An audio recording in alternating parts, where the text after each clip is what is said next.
കുംഭകർണോരസി പാഞ്ഞുമാർത്തും ജഗൽ കമ്പം വരുത്തിനാരെന്തൊരു വിസ്മയം.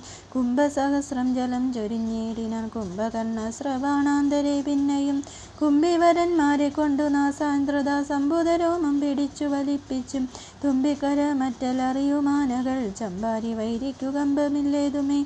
ശൃംഭസമാരംഭമോടുണർന്നിന്നതു സംഭ്രമിച്ചോടി നാരാശവീരരും. കുംഭസഹസ്രം നിറച്ചുള്ള മദ്യവും കുംഭസഹസ്രം നിറച്ചുള്ള രക്തവും സങ്കോചമന്നവും കുന്നുപോലെ കണ്ടൊരിമ്പം കലർന്നെഴുന്നേറ്റിരിടിനാൻ. ദ്രവ്യങ്ങളാദികളാൽ മറ്റു ജീവന ദ്രവ്യമെല്ലാം ഭുജിച്ചാനന്ദചിത്തനായി ശുദ്ധചമനവും ചെയ്തിരിക്കും വിധോ ഭൃത്യജനങ്ങളും വന്നു വണങ്ങിനാർ. കാര്യങ്ങളെല്ലാം അറിയിച്ചുണർത്തിയ കാരണവും കേട്ടു ഭക്തി കണ്ടാനുജൻ. എങ്കിലോ വൈരികളൊക്കലെ ചെയ്തു ഞാൻ സങ്കടം തീർത്തു വരുവനെങ്ങിനെ.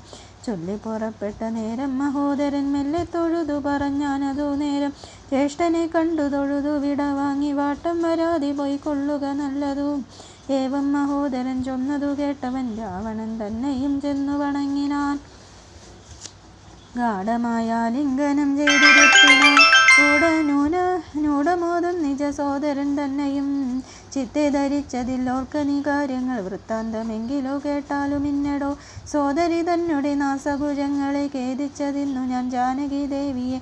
ശ്രീരാമലക്ഷ്മണൻ അറിയാതെ കണ്ടാരം സീമ്നി കൊണ്ടെന്നു വെച്ചിടിനേൻ. വാരിതിയിൽ ചിറകെട്ടി കടന്നവൻ പോരിന്നു വാനരസേനയുമായി വന്നു കൊന്നാൻ മൃഗസ്ഥാദികളെ പലരെയും. എന്നു ഇതു നീതു മുറിച്ചാൻ ജതശ്രമം കൊല്ലാതെ കൊന്നയനച്ചാനതു കാരണമല്ലൽ മുഴുത്തു ഞാൻ നിന്നെയുണർത്തിനെ. മാനവന്മാരെയും വാനരന്മാരെയും കൊന്നു നീ എന്നെ രക്ഷിച്ചു കൊള്ളണമേ.